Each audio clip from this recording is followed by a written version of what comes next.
everyone, it's Michelle from Country Morning Creation, and I'm here with a quick, hopefully very quick and simple tutorial. This book is a journal that I made. It is actually still for sale as of the time I recorded this. It's still for sale in my Etsy shop. So I will link to my Etsy shop below if you're interested in it. However, what happened was on the video of the flip through of this, someone asked me to do a tutorial on these envelopes that I included with it. So this doesn't look like an envelope until you flip it over, and then you can see on the back side that I actually created kind of an envelope. And then when you take it, you can open it up and you have quite a lot of journaling space, as well as you could do maybe some journaling on the other parts of it. And then there's just a decorative piece.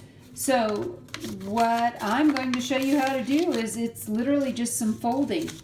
Not anything complicated. It's a very quick and easy envelope to make. So we're going to start out. I take a regular just 8.5 by 11 sheet of paper, nothing spectacular. This is some coffee dyed paper that I made. And if you've watched my other videos, you know that when I coffee dye my paper, I first of all use Hammer Mill, that is acid neutral paper, as well as I add baking soda to neutralize the acid in the coffee. So hopefully this paper will last a very long time. So this is 8.5 by 11, so I'm going to cut this to about 5.5. And let's see. The only thing I don't like about this cutting board is when I get over into the orange, it's really hard to see. I don't know if any of you have that problem, but if you have problems seeing the numbers out here, let me know what you do to fix that. I mean, I suppose I could go over it with some black ink if I had to. That might work. I don't know. So anyway, that's about halfway. And I cut it in half so that when it's folded, it will actually fit inside of the journal. Now, you could use this folding technique as well to, leave it full size if you wanted to, or you could even cut these in half again and make them even smaller. It doesn't really matter. So the first thing I'm going to do is fold my paper, and you can fold it this way. And let's just see what happens. So we want to match that up. So if you like a nice pointy envelope, you're going to fold that down. Then you're going to take this and fold it up as close to your points as you can, so it's fairly straight across. And then you're going to simply fold this down like this. And so there you have an envelope that has a really nice pointy, if that's what you prefer. Now, the other option, and this is something I prefer to do, is I start by folding this up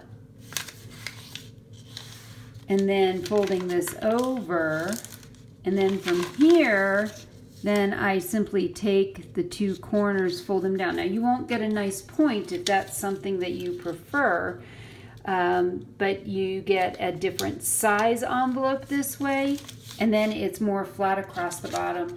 You could even go so far as to round this if you wanted to, just to give it more of that envelope look. So now you have your envelope, and then there's a couple, I'm going to show you two different really quick ways that you can decorate these. So the first way is fairly simple. One of the things I like to do is I'm going to take my gathered twigs and I'm going to distress around the whole outside edge. And this gives it a nice look, gives it that kind of, continue to give that aged look that you can, a lot of people like. Now, obviously, if you don't like that, don't do it. Let's go around the edges here as well.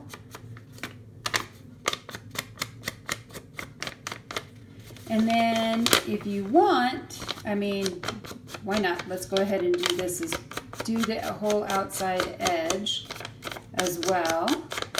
So now it's been slightly aged, and then you can take just an image. Again, let's distress this real quick, and then we can glue this down. Now, I will say this much right now is with this image being so close to the color of the paper, You may want to put something behind it. I don't really have a good piece of paper to throw behind this right now. Maybe, let's see what this would look like if we put something like this behind it. And see, to me, those colors don't go well enough. So I think I'm just going to glue this to the outside.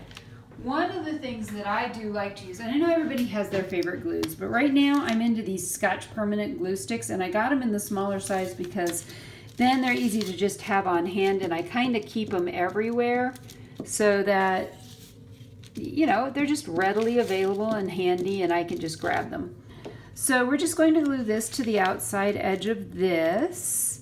And then if you wanted to, you could go back maybe and put some lace around it or add other embellishments as well. So you have this really pretty picture on it, which actually this comes from Porch Swing Designs. It's her Rosewood Cottage Traveler's Notebook size. And there now you have a great journal spot. The other thought I had, and we're going to go ahead and grunge this up too real quick.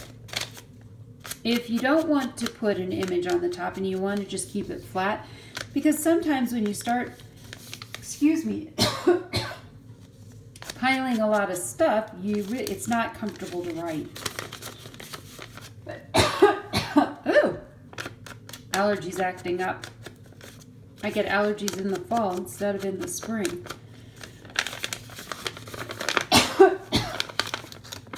So we're just going to go around this.